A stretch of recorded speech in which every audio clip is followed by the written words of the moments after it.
Fala, minha gente! Sejam bem-vindos ao nosso podcast, um projeto do Colégio Ao Cubo, Colégio do Rio de Janeiro, que você encontra em 4 bairros, Barra da Tijuca, Recreio, Tijuca e Botafogo.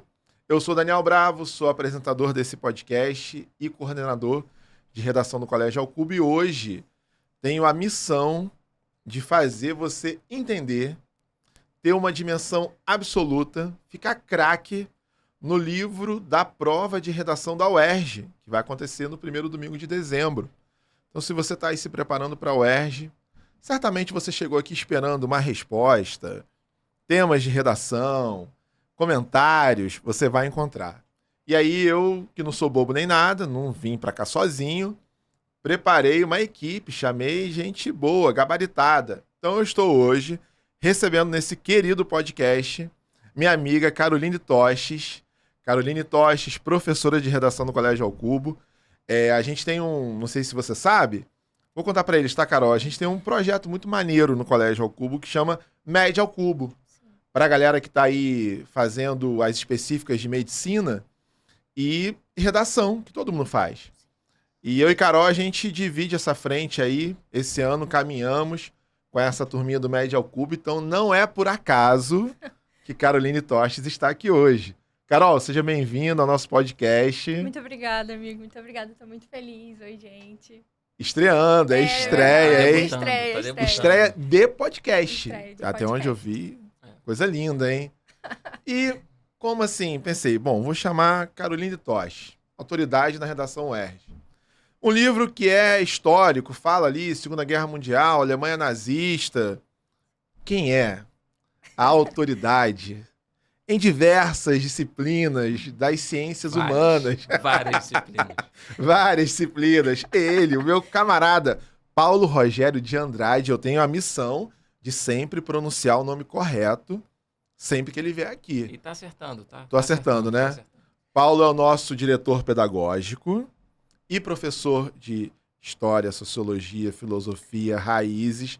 Sempre faço questão de mencionar.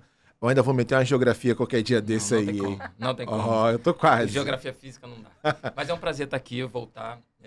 Você gosta de me chamar, eu gosto de aceitar o convite. Então tá tudo em casa, tá tudo pronto pra gente fazer um excelente podcast. E quem assistiu o vídeo sobre o podcast sobre anos de chumbo, a gente fez a mesma dobradinha. Dinâmica, isso. Redação e Sociologia, Filosofia, História. O Paulo ajudou a gente, hoje vai ser assim também. E Paulo, eu quero começar com você. Assim, eu imagino que quem está aqui chegando agora tem uma noção do que é o livro. Mas deixa eu dar uma ambientada mínima. O livro, O Menino do Pijama Listrado, conta a história de uma família de um oficial do exército alemão, que precisa ser deslocada para a Polônia, porque esse oficial vai cuidar, vai liderar, vai conduzir aquele campo de concentração. E aí tem uma mudança que afeta, sobretudo, os filhos, né? A mulher, os filhos, e é um livro contado sob a ótica de um menino, do filho dele, que é o Bruno. E aí o livro tem muito, assim, essa narrativa sob o olhar da criança. E acho que uma coisa que a gente que está preparando, temas de redação, a gente fica o tempo inteiro um pouco atento, é sobre como a UERJ pode acabar trazendo um pouco essa argumentação, ou seja, como é que a criança, como é que essa infância aconteceu ali. E eu queria ver se dá para você passar para a gente um panorama, uma ótica, uma visão de como seria, uma imaginação, né? Uma criança naquele contexto, o Bruno com 9 anos, a irmã dele com 12. Como é que a gente enxerga esse imaginário infantil naquele contexto da história daquele momento? Bem, o contexto não é simples, né? A gente está falando de um contexto cheio de especificidades, um contexto que envolve a Segunda Guerra Mundial. Só Sim. Isso. Né? A gente só esse evento. Só isso. E tem uma coisa legal na obra que, além de se colocar sob a ótica, né, de uma criança, tem também a coisa de do autor estar distanciado. Então, é muito importante o lugar de fala de quem está observando, mas o distanciamento também tem o seu valor. Uhum. Se você perguntar para quem gosta muito de futebol, imagina uma pessoa que torce muito pro Botafogo, tipo você. Eu imagino. Imaginou? Imagino bem. Se você estiver ali no calor do momento, a sua análise ela se mistura com o que você está sentindo. Essa obra ela foi produzida muitas décadas depois da Segunda Guerra Mundial, no momento em que toda a historiografia já tinha sido levantada e os horrores do nazismo tinham vindo à tona. Perfeito. O Holocausto já foi amplamente documentado, debatido, e você consegue ter ali um panorama que é importante, que é relevante. Então, na ótica de uma criança, a alegria de uma Berlim ensolarada, na prática não era assim. Uhum. A guerra estava acontecendo, a Alemanha vinha de uma crise por décadas. Então, um cenário caótico que permite uma solução mais caótica ainda, que é a ascensão de um regime totalitário. E você vê uma criança que no filme, no livro, dificilmente, né, não sabe o que é um judeu, o que dificilmente aconteceria, porque a propaganda nazista era muito intensa. Então, você se depara com a formação de uma criança, na verdade duas, né? Porque o filme foca mais no Bruno, mas tem a irmã dele, tem toda a dinâmica de uma família que é impactada pelos horrores da Segunda Guerra Mundial, do Holocausto, mas dentro do funcionamento do Exército. É um militar de altíssima patente que foi deslocado, que é visto como alguém a quem é projetado, existe muito potencial e vai assumir. Então, a gente tem uma Alemanha caótica, a gente tem uma possibilidade de sair desse caos vencendo a guerra. E aí a anexação, que é uma dinâmica geopolítica importante, econômica importante, a anexação de territórios ricos em recursos, sejam força de trabalho, recursos naturais, como a Polônia é apresentada. Sim. Então, você tem ali uma região rica em mineração, rica em recursos que são necessários para a guerra, e existe uma política de anexação que a Alemanha começou antes da Segunda Guerra mesmo. Sim. Então, né, o Hitler é austríaco. Em algum momento, para ele assumir o poder na Alemanha e não cair na contradição, como é que um austríaco pode ser alemão? Ele está levantando uma bandeira, mas eu sou germânico. E os austríacos também são, os alemães também são. E em 1935 promove a anexação. A Áustria e a Alemanha viram uma coisa só, e essa anexação vai, né, aumentando até o ponto do Hitler invadir muitos países na Europa. E quando você volta para a Polônia, que é onde acontece, que é o campo de concentração, que está acontecendo ali, não tem o glamour de você invadir outro lugar, como isso no livro aparece, como ele descreve um lugar triste, solitário, no meio do nada. Mas quando Hitler invade Paris, ele vai lá, ele coloca o pé lá, ele vai tirar foto, ele vai na Champs-Élysées, ele vai no Campo de Marte, ele vai na Torre Eiffel, e ali, de alguma maneira, é um triunfo. Não, a Polônia não. A Polônia é a porta dos fundos, é alguma coisa que é carregada. Isso fica exposto na obra, aparece algumas vezes. Sim. Carol, pegando esse gancho do que o Paulo falou, sobre esse lugar, a Polônia, eu acho que, como toda literatura e todo romance, tem essa questão do lugar, né? Sim. Aonde se dá a narrativa, e essa caracterização ajuda a gente a pensar em vários elementos. Primeiro, tem esse ambiente que o Bruno chama de outro nome, né? Sim. Ele fala que eles vão morar em Haja Vista. Inclusive, a irmã dele, no começo, também não sabia, né? Lá no comecinho do livro, ela fala assim, ele fala de Haja Vista, ela concorda, mas não sei por que é Haja Vista, os dois estão meio confusos. Depois ela descobre, e até o corrige, né? E ele chama o Hitler de Fúria. Dá pra gente pensar que esse lugar, que é terrivelmente sombrio, o Bruno faz uma espécie de um eufemismo numa tentativa infantil de fugir desse cenário, de não tratar, de sobreviver àquela tristeza, aquele assombro da guerra? Dá pra gente ir por esse caminho, assim? Eu acredito que sim, até porque, por ele ser uma criança, ele utiliza muito da imaginação, né? E a gente percebe ao longo da história que ele participava de encenações com a avó. A gente vai falar disso mais pra frente.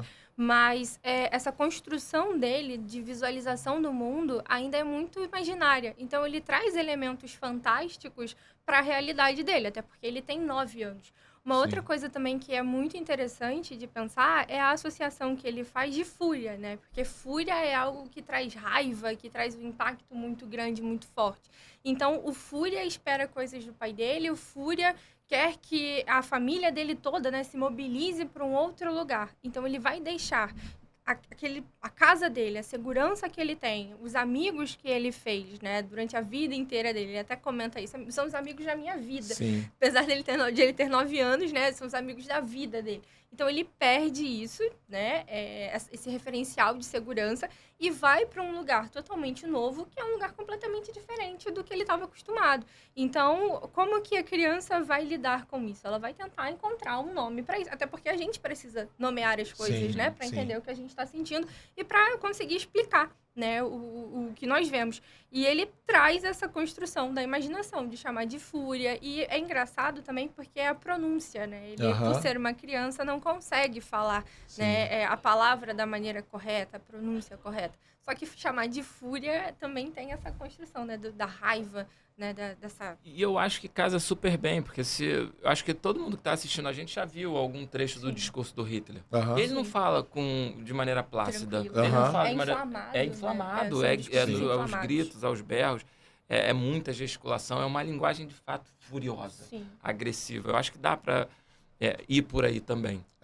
E será que talvez exista quase que um fascínio assim pela figura do Fúria? Porque em várias passagens do livro ele fala sobre esse personagem que chega na casa dele e chega com uma mulher muito bonita, né, ao lado dele, e ele chega e todo mundo comemora a chegada dele, né? No filme, inclusive, tem uma cena que ele não aparece, né?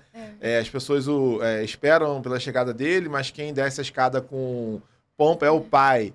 Então, será que existe um fascínio também por essa figura? Não. Na minha opinião, com certeza. Porque cria-se essa imagem do ídolo, né? Ele deixa de ser uma figura só de homem, ele passa a ser uma representação muito maior do que ele realmente é. Então, é o discurso inflamado, é ser chamado de fúria, é como se fosse uma espetacularização mesmo dessa figura, justamente para que as pessoas criassem uma ideia grandiosa de quem ele era, né? E tem uma passagem no livro também que me chama a atenção, que é a percepção do Bruno de que ele esperava um homem muito alto, muito grande. É verdade. Né? E aí ele dá de cara com uma pessoa que é pequena, que é baixa. E ele fala, ué, cadê o restante, sabe? Cadê a quantidade que eu estava esperando, né? A altura, a imponência que eu estava esperando. Mas, ao mesmo tempo, a fala do Fúria no livro, ela silencia todo mundo. Então, a Gretel fala que, né, conseguia falar francês. E aí ele pergunta, por que você faria uma coisa dessa? É verdade. Absurda desse jeito, né? E todo mundo fica assim...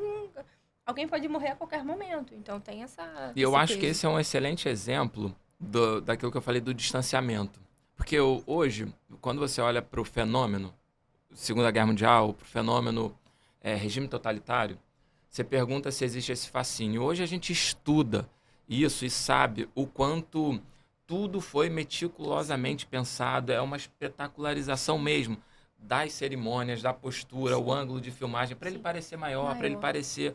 Então, o cenário é tão caótico, às vésperas da Segunda Guerra, ou no período entre guerras, a coisa é tão, assim, num descrédito tão grande, que só alguém muito especial poderia salvar a Alemanha, retornar à grandeza da Alemanha, fazer com que a Alemanha se coloque acima de todos. Ô Paulo, olha só, a UERJ, na prova de redação, ela sempre valoriza muito essa transição da ficção para a realidade e para a atualidade, né? A gente consegue pensar, a partir do livro, do imaginário infantil, desse cenário que você traçou, um debate sobre como a gente ainda vive e respira um pouco esse fascínio por figuras autoritárias, né? Como é que a gente analisa isso? Assim, o fato de que... E aí, com certeza, a gente pode relacionar esse fascínio a figuras autoritárias a tragédias diversas que a gente viveu na história. Como é que é isso? Assim, o que faz com que a sociedade...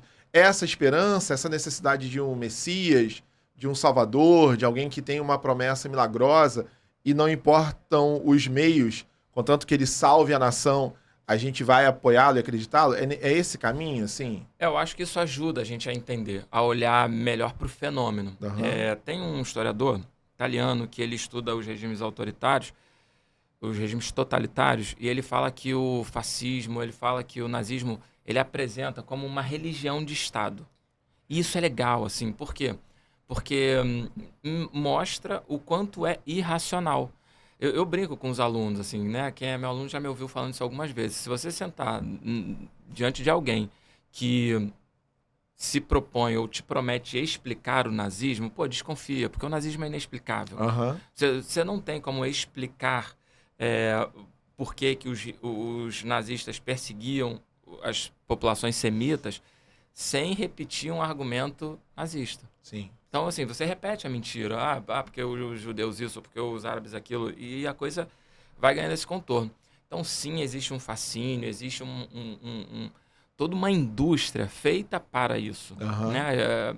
Vocês sabem disso melhor do que eu, mas a Escola de Frankfurt fala um pouco, ela testemunhou isso, sim, o crescimento dos regimes totalitários, a utilização da propaganda em massa. Por isso que o Menino do Pijama Listrado é uma obra tão provocativa. Porque a gente sabe muita coisa. Eu, quando dou aula de história para alunos do fundamental, ou seja, que ainda não viram Segunda Guerra Mundial formalmente, eles já sabem. Sim. Porque tem filmes, porque tem documentários, porque tem livros, porque tem revistas, porque eles estão passando na banca de jornal e tem alguma coisa falando do Hitler, tem alguma coisa falando do nazismo. A suástica, ela é muito conhecida. Então, quando você se depara com um menino do pijama listrado, que é alguém que está ali vivendo e não tem dimensão do que está acontecendo, seja porque está inserido no momento ou porque é uma criança, e aí brinca com a coisa da pureza mesmo da criança, mexe muito com a gente, porque a gente fica assim, e ele está achando que uma roupa de uma pessoa que mora no campo de concentração é um pijama. Sim, exato. E assim, é tão inocente que nos constrange. E tem vontade de usar aquela roupa para brincar. Pra brincar. Acha interessante que em algum momento ele pode usar aquela roupa para ele participar de uma brincadeira, né? E até ser outra pessoa, eu acho. Até ser outra pessoa, né? Eu acho que mexe com a identidade. E pegando esse gancho do marketing, é o discurso, né? Então você vai na vulnerabilidade. Você atinge a vulnerabilidade daquelas pessoas, você enxerga aquilo e você usa para o seu propósito. E aí esse propósito ele pode ser muito bom, ele pode ser, né, destrutivo. Não, e é legal, porque como a gente fala de Segunda Guerra Mundial, tem muita coisa para você assistir. Não só mergulhar um livro, para você mergulhar um livro histórico denso, mas coisas mais leves, né? Assim, um conteúdo de fácil absorção, seja filmes ou documentários. Não tem um filme que retrate a Segunda Guerra, os horrores do Holocausto, do nazismo, que não instigue um pouco da nossa imaginação de, cara, como é que eles fizeram isso? Como é que eles deixaram chegar nisso? Eu tive a oportunidade de visitar campos de concentração, tanto na Alemanha quanto na Polônia. Eu fui a Auschwitz. E é uma experiência, assim, muito intensa, muito. Porque hoje as organizações que mantêm esses campos de concentração funcionando, aberto à visitação, justamente para que os horrores não se repitam. Perfeito. Então, de uma ala para outra do campo de concentração, o guia, em algum momento, ele fala assim, e ainda tem gente que nega o Holocausto. Aí ele ia para uma outra parte. E aí ele chegava, explicava, e você vê centenas de milhares de tênis de criança, sapatinhos de criança, centenas de milhares de objetos pessoais, de utensílios de beleza, toneladas e toneladas de cabelo, porque as pessoas eram, né, obrigadas a raspar, e as mulheres. Então, assim, hoje existe uma coisa muito forte de não deixar que isso se repita, de não deixar que a gente, de alguma maneira ou por qualquer razão, cometa os mesmos erros. Carol, pegando o gancho do que o Paulo falou aqui agora, eu vou dar uma viajada lá para o final do livro e depois a gente volta costurando, enfim, a gente vai fazendo esses comentários. No final do livro tem uma frase que é do narrador. Ele como se ele parasse de contar a história e agora ele fizesse um comentário dele, né, na condição de quem criou a história e se projeta um pouco mais distante, né? Que é a coisa que o Paulo falou do distanciamento da história. Mas eu lembro quando a gente comentou sobre Anos de Chumbo, a gente falou muito sobre como o Chico Buarque ele estava dentro da narrativa, né? E como o John Boyne, agora ele está em outra posição. E parece que de maneira proposital ele sai e diz assim... Alguns meses mais tarde, alguns soldados vieram à Haja Vista e o pai recebeu ordens de acompanhá-los. E foi sem reclamar. O pai do Bruno, né? Para quem não leu o livro todo, o Bruno, no final do filme, ele morre junto com o Shimu, por conta da questão lá do campo de concentração. A gente vai falar mais sobre isso. Você deu spoiler do livro?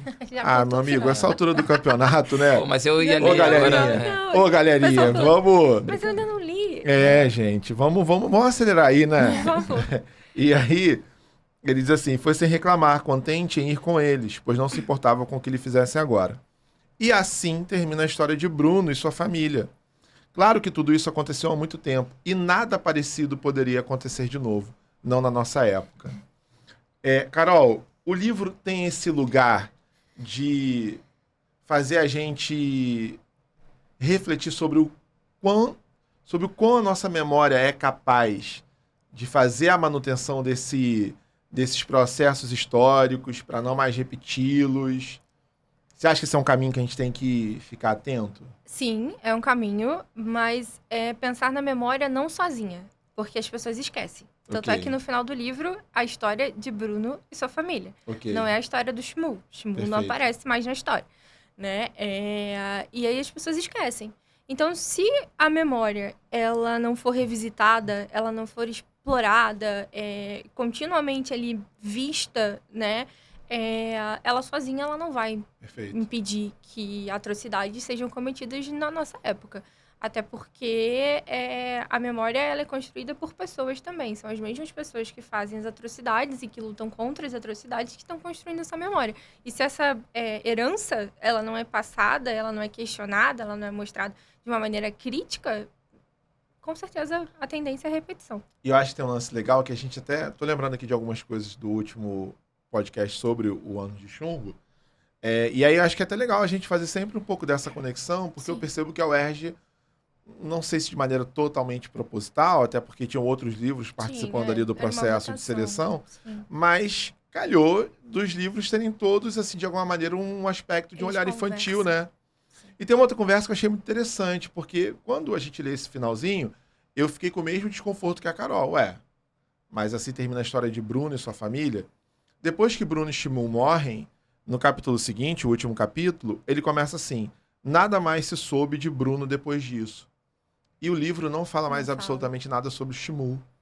E ouvindo você agora, eu acessei uma percepção que eu não tinha ainda conectado, que é de que talvez seja essa a ideia do autor de gerar esse desconforto de, olha, você vê aqui agora acompanhando desde o começo Sim. a história desse menino judeu, que contou a história da família, né? Falou que o pai dele consertava relógio, e eles moravam num determinado tipo de cômodo, e ele brigava com o irmão, né? Eu não lembro agora, tinha uma coisa de brigar com o irmão, com o amigo, e contava das brincadeiras que ele fazia. Ele vai relatando aquilo tudo pro Bruno, como que é dizer assim, olha, eu tenho uma história, eu existo, né? Eu tenho uma identidade. E você vai acompanhando essa narrativa, você vai vivenciando isso. E o Bruno, então, bota a roupa...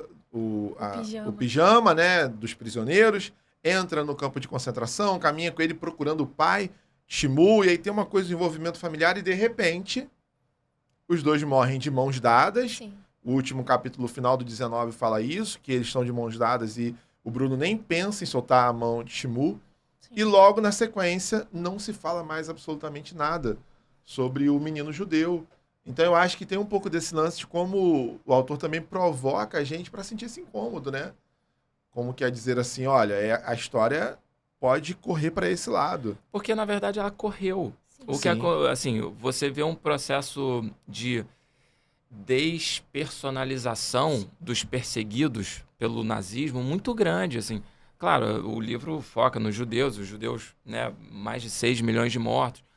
Claro, mas não foram só os judeus, né? Judeus, árabes, Sim. ciganos, comunistas, enfim, pessoas opositores de qualquer maneira ao regime, sofreram esse processo de despersonalização. Então, isso começa de uma maneira muito gradual, muito lenta, com uma perseguição, e uma coisa é a população perseguir. O nazismo não inventou o antissemitismo. Perfeito. Judeus e árabes são perseguidos na Europa há séculos. A gente pode colocar, sem medo de errar, assim, há milênios. Só que o que o nazismo inaugura? Ele transforma isso, uma espécie de preconceito, ou o preconceito em política de Estado. E aí você estabelece lei. Esse processo de despersonalização começa com perda de direitos, perda da sua identidade. E é isso, você chega num campo de concentração, você perde o seu nome, você perde as suas características físicas, você ganha um número. Sim. E você vira o número. E é muito engraçado. Por isso que eu gosto da coisa do recorrer a outras obras, sem sair, claro, do que a gente está aqui, mas na franquia dos X-Men, o Magneto, ele é um sobrevivente do Holocausto. Sim. E ele mostra a questão da tatuagem, aquela coisa de perder os pais ali e tal. A gente poderia aqui ficar horas falando de filmes que abordam essa questão do nazismo, os horrores, a coisa da despersonalização que os perseguidos pelo regime nazista vão sofrer. E aí é isso, assim, a família do Bruno sofre isso. E é também quem conta essa história, né? Então, assim, no livro, o Menino do Pijama Listrado é o menino judeu que está contando essa história. Mas se a gente for falar da história que a gente estuda na escola também, as pessoas que contam essa história de como aconteceu, nem sempre elas estiveram naquele lugar, né, do oprimido, da vítima, né? Então, a gente tem narrativas, enfim, que são extremamente manipuladas e moldadas para isso. Então, assim... Essa passagem do livro, que tem esse apagamento do personagem, apaga a história dele. Então, ele não tem memória, ele não fez parte da memória. Perfeito. Ele era cenográfico para essa história, né, do livro, quanto para a história real, entendeu? Então, é como se o que importa é como se ficasse centrado na violência em si, entendeu? E não no que vem depois dessa violência. Né? E como se é dizer assim, olha, nunca mais vai acontecer, não na nossa época, como quase que uma declaração infantil, né? Sim. Imatura. Sim. Exatamente de alguém que não está reconfigurando a memória. Sim. De alguém que, isso está no passado, nunca mais acontece. Porque, de fato, é isso. Quem vivenciou aquilo, em hipótese alguma, vai viver com a segurança de que não, isso nunca mais vai acontecer. Pelo contrário, é o receio de que isso possa acontecer a qualquer momento. Tem uma outra imagem, a gente está falando sobre personalização, despersonalização, eu lembrei de duas imagens muito interessantes. A primeira é de quando o Bruno tem que raspar a cabeça. Porque ele tem piolho, e aí o pai, não, vamos raspar a cabeça e resolve logo o problema. E quando ele se encontra com o Shmuel, eles se sentem... ele se sente um pouco engraçado no começo, mas o Shmuel acha muito interessante que ele se parece com ele. Sim. Mas, ao mesmo tempo, o Shmuel ele não gostava de ser muito parecido com os outros. Porque ele fala, olha, eu não falo, eu nunca vi ninguém com esse nome. Ele fala, não, mas aqui tem vários com esse mesmo nome que o meu. Sim. Eu queria ter um nome só meu, né? Tem uma hora do livro que ele fala isso. Como quer dizer, eu gostaria de ser um pouco diferente. Mas diferente de quem, né? Assim, eu quero ter uma outra vida. Porque tem um outro processo de semelhança e diferença, que é quando eles comparam as mãos. Sim. O Shmuel e o Bruno olha pra mão do Shmuel e fala assim, poxa, sua mão é muito magra, magrinha. É muito fina, Pequena. muito pequena, assim. Quando que ela ficou assim? Ele fala, eu já não sei. Eu não sei mais, eu só sei que ela era muito parecida com a sua, mas não sei quando ela ficou desse jeito. Porque tem essa coisa da memória, né? E as pessoas vivenciam as coisas diferentes. A gente pode estar fazendo a mesma coisa aqui, mas a nossa memória vai ser diferente. Né? Porque as experiências, elas vão contar isso. E tem uma outra cena também que trabalha muito essa questão da identidade, que é a cena entre o Bruno e o Pavel, que é o servente. Sim, ele descasca os legumes e o Bruno questiona, né? Porque o Bruno sofre um acidente, só para contextualizar, ele cai, se machuca. O Pavel que o ajuda, né? E, enfim, trata dele. E ele fala assim, como é que você sabe que eu não tenho que ir ao médico? Quem é você? Você é só um servente. E aí o Pavel fala pra ele uma frase que pra mim é muito interessante, que ele pergunta mais ou menos assim, só porque um homem vive olhando as estrelas, isso significa que ele é um astrônomo? Né? Do tipo, só porque eu tô aqui, você me enxerga descascando esses legumes, eu sou apenas isso ou eu sou mais do que isso? E tem a questão do uniforme, tanto do pessoal do campo de concentração, né, das vítimas, quanto da própria Maria, que é a empregada doméstica, né? Então, quando o Bruno enxerga a Maria com roupas normais, roupas comuns, fora do uniforme de empregada, ele fala, nossa, não imaginava que você usava esse tipo de roupa. Né? Ele pensa assim, né? Então, essa construção tem um texto da Chimamanda, O Perigo de uma História Única, já sim, sim.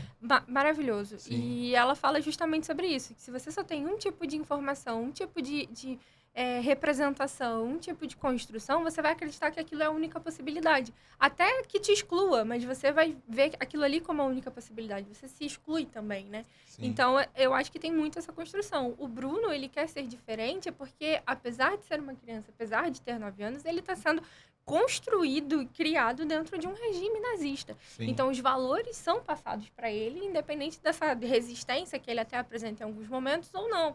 Né? Mas, ou seja, como quer dizer, parece que em um certo momento, ficar parecido com o Shmuel é como se fosse uma salvação.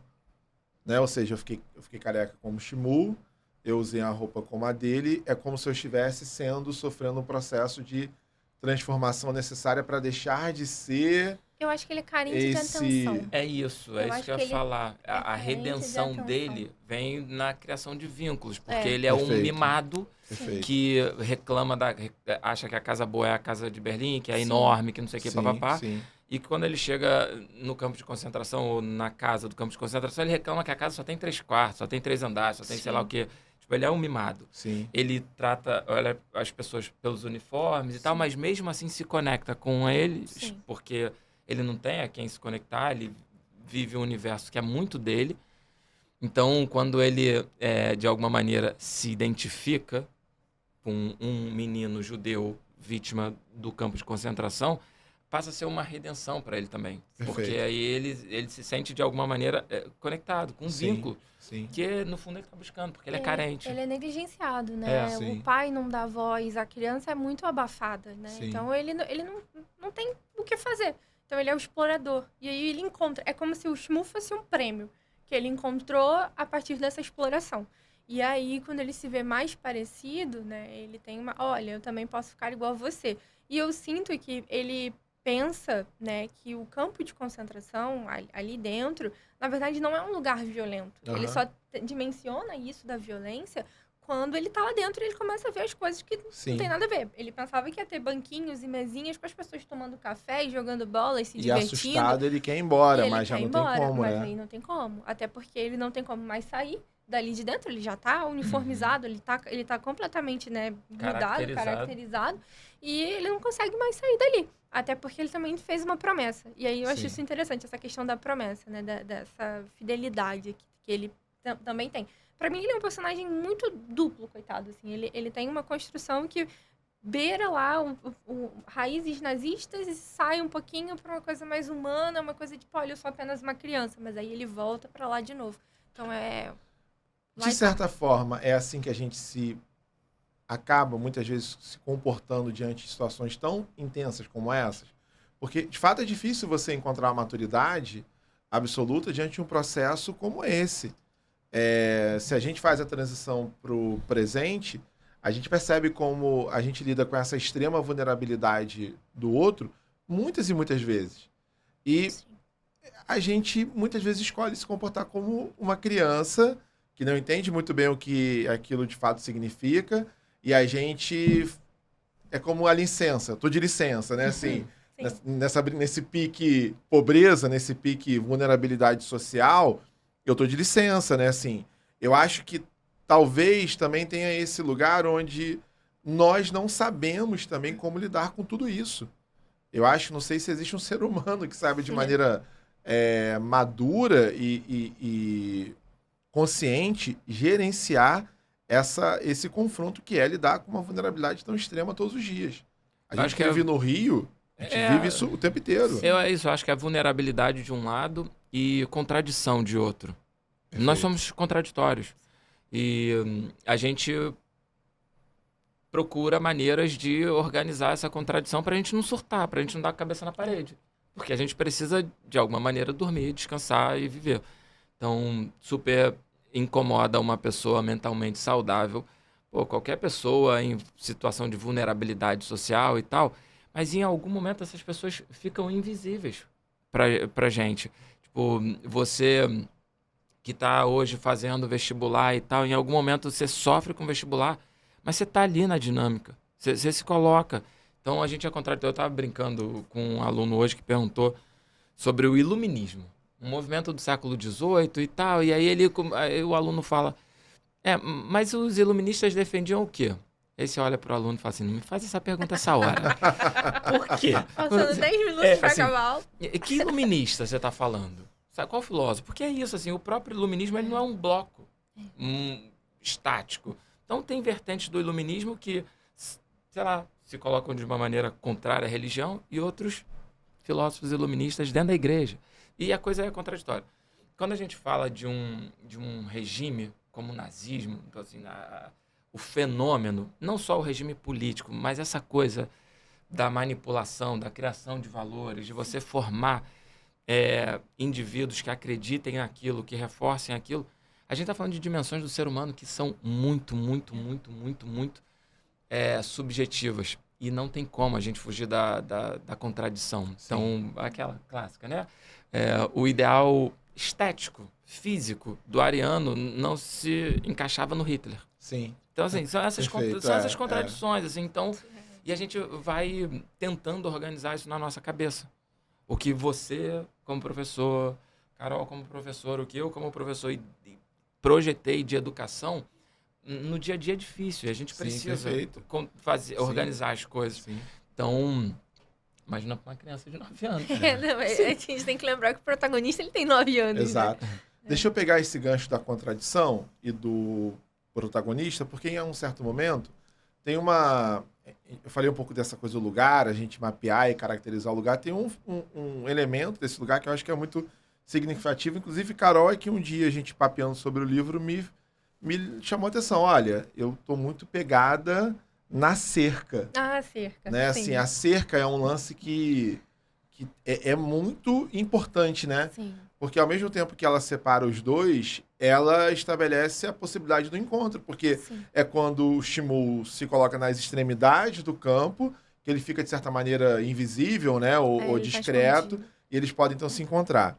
Mas no sentido da contradição, ou do que é contraditório, daquilo que é paradoxal, eu fico pensando o seguinte, assim, é grade de proteção que aprisiona quem, no fim das contas? É o Shmuel que está preso ou é o Bruno? Carol, o que você... É porque são prisões diferentes, né? Okay. O Bruno, ele tá preso naquela família que ele não escolheu, né? Ele nasceu ali e ele é preso em valores que são colocados na cabeça dele o tempo inteiro. O pai dele contrata um professor particular que impede que ele faça leituras de livros de literatura subversivos. Exato. Exatamente. Livros ingleses, franceses, jamais. Poesia, né? Poesia. Ele não pode ler poesia nem em romances, ficção. E é sempre a questão da arte. A arte, ela é sempre Perfeito. questionada e apagada e queimada. Os livros são queimados. Então, tem uma seleção de literatura ali que vai trabalhar o imaginário de uma criança. E, de novo, a gente volta para a questão de que é uma criança que está sendo formada, né? Que tem um propósito ideológico muito claro. Uhum. E aí você vai para a ideia da cerca. Eu tenho uma cerca que ela está separando 2 meninos, que separa 2 realidades diferentes, 2 criações que são completamente contrárias, né? E também mostra o privilégio. Eu acho que são prisões diferenciadas. Perfeito. O Shmuel, ele foi retirado da vida dele de uma forma super violenta. Ele perde os familiares, ele é separado da mãe, ele é separado do avô, ele é separado do pai, ele fica sozinho num lugar que, por mais que tenham vários Shmuels ali dentro, né? Uhum. Ele tá sozinho. E ele é um menino também de 9 anos, tem que pontuar bastante isso. E ele a prisão dele é essa destituição da identidade, da construção que ele também estava acostumado, coitado, né? E isso é por um preconceito. Enquanto o Bruno, ele tá cercado realmente por limitações ali do pai dele, da construção ideológica que ele também tá sofrendo. E assim, de certa maneira, por um lado, o Shmuel tem uma liberdade, né? Não existe uma ideologia que o aprisionou.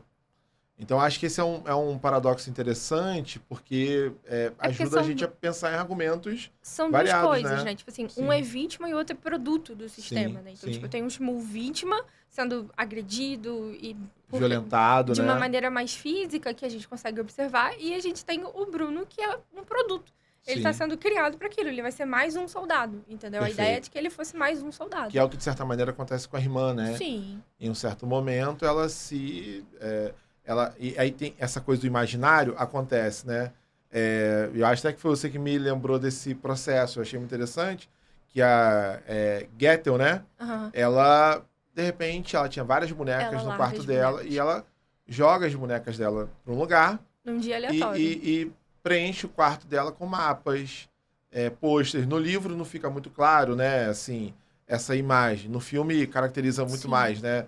O pôster do Hitler e da suástica, aquela coisa toda muito, muito visual. Sim. Mas é notório como esse lugar da imaginação, Sim. da arte, do pensar, do criar, vai perdendo espaço, né, na criação deles. Ela só reproduz o que ela está sendo ensinada, né?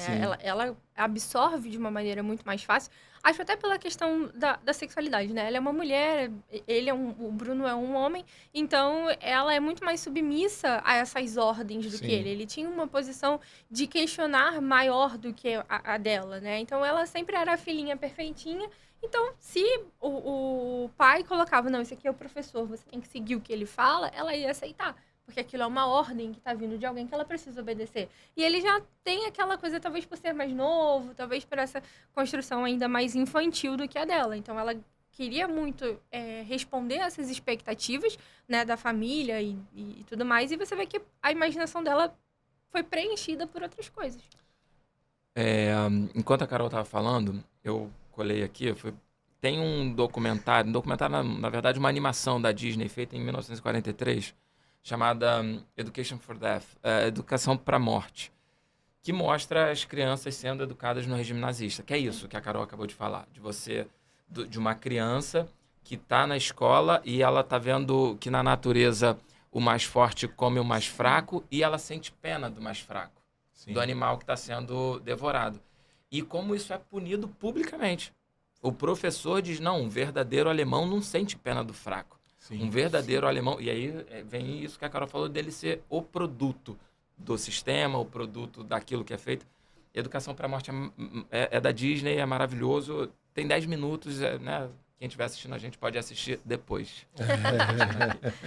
E eu acho que tem não só essa questão do ser produto, mas você brincou aí com as palavras em relação a grade, e ser preso e ser livre. O existencialismo fala disso, né? Assim, a frase existencialista para a gente que resume bem do Sartre, o homem está condenado a ser livre. Então, quando você brinca que um é livre e que outro é preso, depende da dimensão que a gente está falando. Então, se a gente mudar a dimensão, se a gente mudar a perspectiva, quem assume o papel de livre ou assume o papel de não livre muda completamente. Então, uma das coisas que a gente fala em sala para os alunos, para eles entenderem o existencialismo, quanto corrente filosófica, claro, as origens estão lá atrás, século XIX, mas o próprio horror da Segunda Guerra. Quando o Holocausto vem à tona, as pessoas se perguntam assim, por que a gente fez isso? Como a gente fez isso? As pessoas tinham escolhas, não tinham a questão da banalidade do mal, que a Hannah Arendt vai falar assim, o cara, ele pode escolher, ele não pôde escolher, então tudo isso é discutido, é levantado, porque a gente está diante do caos. E assim, você falou sobre a questão da liberdade, da prisão, uma figura que vai passando pelo romance de uma maneira muito distanciada e quase que protegida, né? Que é o pai do Bruno, o Ralph, né? Que é um nome que é dito, se eu não me engano, uma ou algumas vezes. Ele aparece o tempo inteiro como uma pessoa muito segura, né? Então, alguém que está em ascensão, o Fúria tem grandes planos para ele tem um uniforme muito bonito, mas tem um conflito familiar que é muito interessante. Eu vou ler aqui o trechinho, é quando ele está numa cerimônia na casa e estão os familiares e os pais dele. E aí diz assim, o avô ficou muito orgulhoso ao ver o filho de uniforme, mas a avó parecia ser a única que não estava impressionada. Depois de servido o jantar e depois que ela e Gretel e Bruno tinham apresentado seu mais novo espetáculo, ela se sentou triste numa das poltronas e olhou para o filho, balançando a cabeça como se ele fosse uma grande decepção para ela. Eu me pergunto, será que foi nisso que eu errei com você, Ralph? Disse ela, imagino se todas aquelas performances que eu exigi de você o levaram a isso, fantasiar-se de fantoche. E é muito interessante porque é muito forte, assim, para quem não está lendo romance, né, é uma hora que você fala assim, é isso! Você dá uma vibrada, assim, né? Mas é interessante como o Bruno, o texto acabou de falar sobre o momento que Bruno e a irmã participam de uma encenação com a avó, que, de certa maneira, usa a arte para fazer e criar esse tipo de educação. Mas ela se frustra diante do Ralph, que é isso, é o tempo inteiro apresentado como alguém muito seguro, mas no olhar da mãe, que é alguém que o enxerga com muita proximidade, com muita intimidade, lê ele como um fantoche. O uniforme, que ora ostenta poder, também fala de alguém que está aprisionado, de alguém que está domesticado por uma ideologia, por uma lógica, por uma... Alguém que é um joguete nesse tabuleiro. Um joguete, perfeito. Então, eu acho que... de novo, né? Porque estamos distanciados do fenômeno histórico. A gente pode olhar para trás e falar da estética nazista, a questão da arte degenerada. A arte ela é um instrumento de expressão e ela vai se prestar a diferentes fins. No entanto, esse caráter questionador da arte, esse caráter crítico, sempre foi mal visto por regimes autoritários. Então, a frase, né, de um dos ministros do Hitler, quando eu ouço a palavra intelectual, eu boto a mão no meu revólver. Porque é isso, tem a questão da crítica, tem a questão da seleção do planejamento literário que o Bruno está exposto. Por quê? Porque, de alguma maneira, a arte vai fomentar o senso crítico, vai fomentar, ou pode fomentar isso, e se ela não fizer isso, ela vai te transformar, então, num fantoche. Ela vai te transformar num joguete. Pra gente caminhar um pouco pro final, né? Que é isso, né? A gente tá aqui nesse papo que é provocador. Mais do que tentar exaustivamente dar conta do livro todo, é fazer diversas provocações para que quem está lendo o livro possa pensar em conexões. Tem um processo que eu acho que é interessante sobre como o Bruno ele vai o tempo inteiro se relacionar com pessoas. As grandes pontes de relacionamento dele, as principais conversas, os principais contatos são funcionários, empregados, o Pavel, a Maria, o Shimu, e em um determinado momento ele se esquece dos amigos, se esquece de Berlim, ele parece que começa a gostar de Haja Vista. Ele, quando surge a possibilidade dele voltar para casa, ele fala assim, pai, se eu puder, eu fico aqui. Mas a mãe está determinada a ir embora com os 2 filhos. Como é que a gente lê isso? Assim, esse é um processo, esse apagamento da memória de Berlim, dos amigos, essa proximidade com o Shimu, com os empregados, esse tipo de afeto com esse lugar. Como é que a gente lê isso? É um processo de reconstrução de uma identidade? É uma libertação? É um processo de aprisionamento? Como é que a gente interpretaria esse momento que o Bruno vive, que é já no final da trama, que é o que, inclusive, vai desencadear nessa experiência dele no campo de concentração, né? É aquela experiência, é a última exploração, é a despedida dele, porque ele vai embora, então ele quer ter um último momento com o Shimu, é o que faz com que ele vá lá, crie coragem e vivencie essa aventura, entre muitas aspas, com o Shimu. Como é que a gente lê esse momento na vida dessa criança? Cara, eu percebo que o Bruno tem um sentimento de posse com o Shimu. O Shimu é o segredo dele. Ele não fala do Shimu pra ninguém. Então, ele achou um novo propósito, entendeu? Então, ele se coloca como um explorador, né? E o que ele encontrou no final dessa exploração? Um menino que ninguém sabe da existência, que pode possibilitar, de repente, a entrada dele num lugar em que ele quer, né, estar, que ele quer descobrir, entendeu? E ele acaba criando um vínculo ali.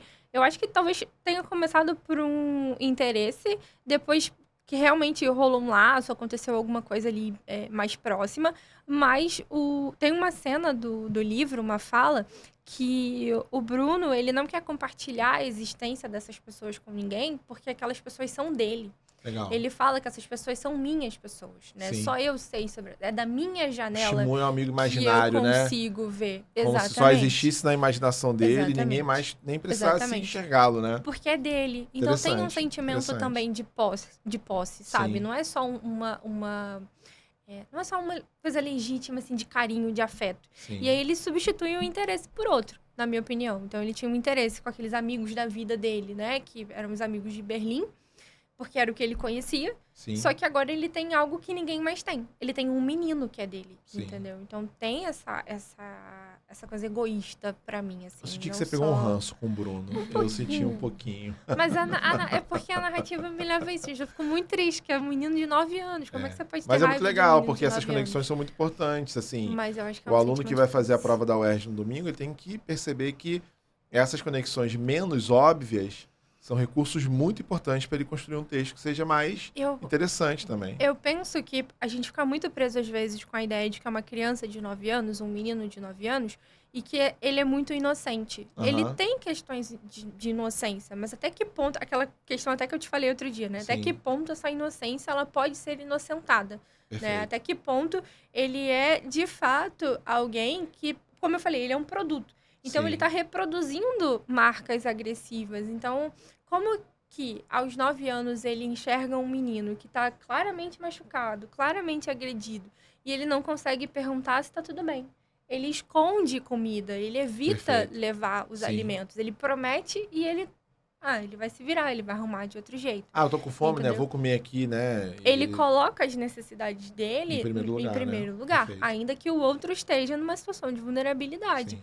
Entendeu? Então, tem uma questão ali egoísta, na minha opinião, sim. E que se projeta sobre a gente, né? Aquilo que eu falei sobre como a gente também é um pouco esse menino imaturo e... Paulo, e você como é que enxerga esse movimento? E aí também já vamos costurando para aquelas considerações finais. Eu acho que é por aí, não são coisas excludentes, ou você acha que isso, aquilo. Acho que tem uma coisa do se encontrar, essa tal de redenção aí ao estabelecer vínculos num lugar novo. Tem essa questão de você ter a posse, e as coisas podem ser contraditórias e complexas. Sim. E pode ser também um medo de passar por esse processo de mudança de novo, sabe? A gente é complexo mesmo, assim. Então, é isso, é uma criança. E produto do sistema, vítima ou algoz que seja. Antes que você desse uma arma na mão dela e ela executasse alguém e tal, de alguma maneira ela sofre aquilo. Tá? Aquilo afeta ela. Perfeito. Então, eu compartilho um pouco dessa coisa da criança mimada, que não consegue deixar de olhar para si, de ver o seu umbigo, que, de novo, que é muito natural. Sim. É natural de uma criança. Assim. Então, uma criança não está preocupada se o pai perdeu o emprego, se a mãe... Ela não alcança isso. Sim. Ela não consegue ver. Ela não consegue. Ela não tem aparelho psíquico para isso. E quando você fala da prova da UERJ, esse é um tema que me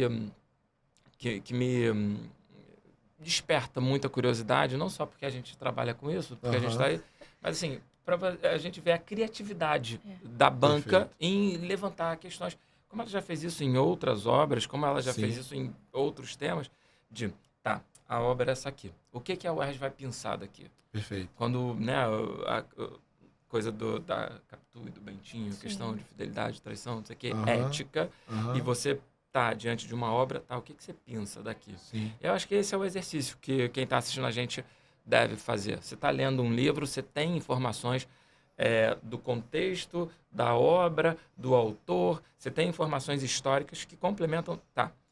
Mas o que a UERJ pode tirar daqui? É isso. E eu acho que essa é a pergunta legal. E aí, para você, como um bom entrevistador, eu te pergunto, professor, o que você acha que a UERJ... Vocês que conhecem melhor a prova de linguagens do que eu, o que a UERJ pode pensar? Cara, eu acho que ela não vai pegar nada absurdo, na verdade. Eu acho que a grande questão é ir no que a obra está mostrando pra gente, assim. E por mais que a sua aposta talvez não seja 100%, né? Mas todos esses assuntos que a gente falou aqui, eles conversam. Eles funcionam de argumento um para o outro. Então, não é se limitar a apenas uma discussão e ir preparado para apenas um eixo temático, né? Então, é você entender que é uma obra, é um livro que tem várias camadas, né? Como se fosse uma cebola, a gente vai descascando essa cebola e a gente vai trabalhando essa ideia de que tudo vai dialogar. Então, eu li o livro, eu me apropriei daquela narrativa, porque a partir do momento que ela está no mundo, ela é do mundo, entendeu? Então, é minha, eu entendi, eu li. E eu sei usar com propriedade. Eu acho que é se atentar a essa construção. E, assim, fundamental entender que a UERJ vai trazer o que é a ideia central do livro. Sim. Nada de mirabolante. Não quer dizer que a frase temática seja algo totalmente óbvio. Sim. Historicamente, a UERJ apresenta frases temáticas bem elaboradas, interessantes, criativas, que demandam uma análise cuidadosa, com calma. Então, por exemplo, no livro sobre O Janela em Copacabana, um romance policial que falava sobre um detetive que enganou o seu diagnóstico sobre quem era o culpado de um determinado crime. Ele achava que era um homem e era uma mulher. A UERJ criou, lançou o princípio certeza não é verdade. Sim. Princípio certeza não é verdade é algo extremamente complexo, denso. Então, acho que esse é o caminho. É entender que o tema está no livro. E aí, gente, olha só. Dica de ouro. Não dá para substituir o livro pelo filme. Não dá.